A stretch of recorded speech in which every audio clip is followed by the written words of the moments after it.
Thank you again to our speakers and our contributors for your thoughtful messages of insight.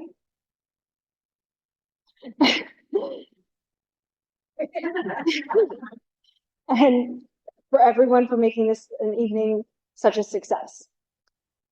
Looking ahead to 2024, as always, we want to help as many victims and formal resource professionals and bystanders as possible.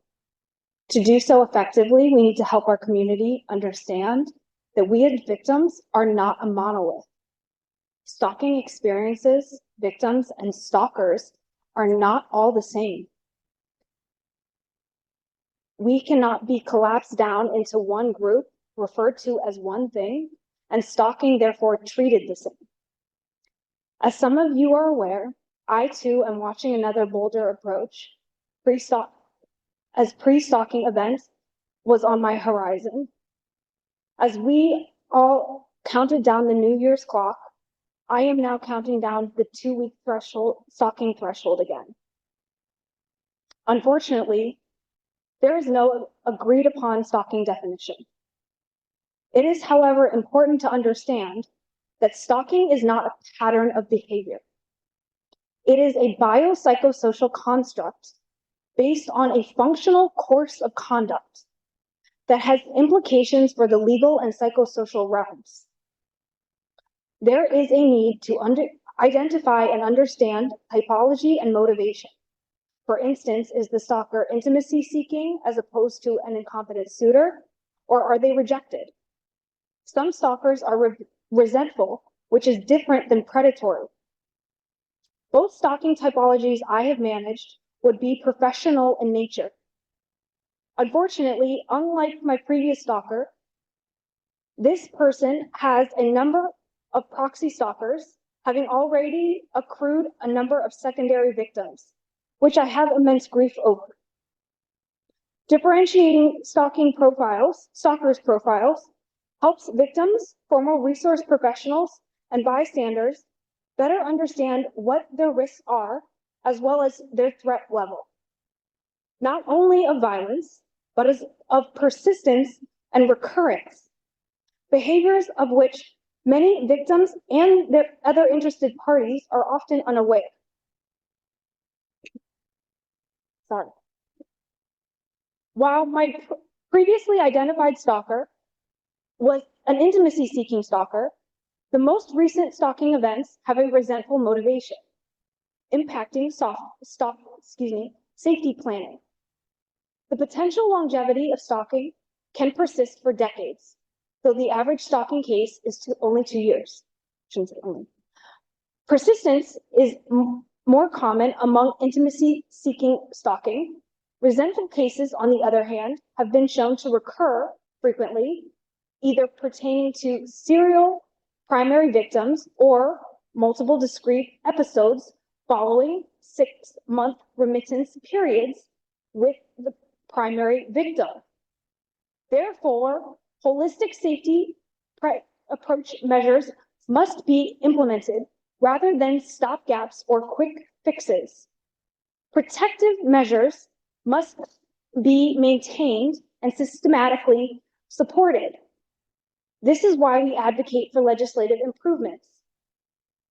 As victims, we need to learn to incorporate and reorient our thinking, which has implications for daily living.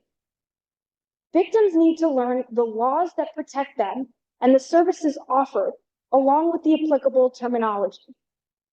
For instance, you may notice that we use the term victim rather than survivor. Of course, it's always an individual's choice. However, there are reasons that we use this term.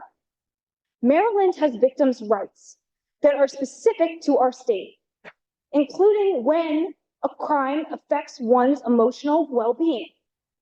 However, many Marylanders are unaware of this, particularly pertaining to stalking. Our position is that victimhood is not a weakness. It is a legal status that entitles one to rights and protections. Additionally, we aim to liberate our community from the myth that stalking statistics are negative. Being counted helps hold others accountable to ensure that our voices are heard. No matter if a victim no matter if victims are suffering from false victimization syndrome, managing proxy stalkers, or are secondary victims. Their stories are valuable. However, they should be accurately documented. We want to focus on the communities that we have in Maryland and highlight the areas of research that exist and the gaps. We hope to address stalking within employment, as well as aim to be more diverse, equitable, and inclusive in our approach, including identifying the impact of race, geography, age, abilities, and gender orientation, and more regarding stalking victimization, service needs, and equity. Our mission is to provide services to all of Maryland. We do not want to focus on one county or region.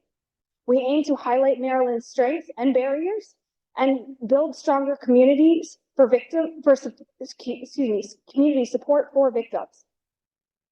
This is the purpose of Just Stalking Maryland Resources, and I hope you will help us with our journey. Thank you very much.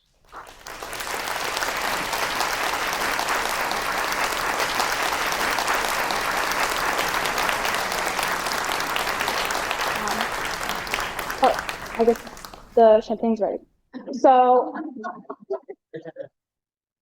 now I guess we can, for those, I think we have like all adults here. So I guess we're fine, but I know some people don't drink. So we can toast to,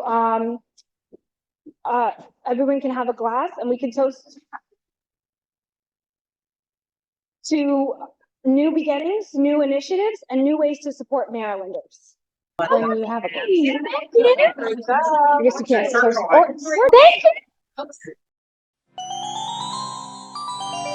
To watch Maryland State Delegate Emily Shetty deliver her keynote address, click the video on the left. Mark your calendars now for our first Cyberstalking Awareness Masquerade Ball, October 2024 in Baltimore. You can also watch all of our launch party videos on the right. Be sure to subscribe to our channel. I'll see you in the next video. Stay safe.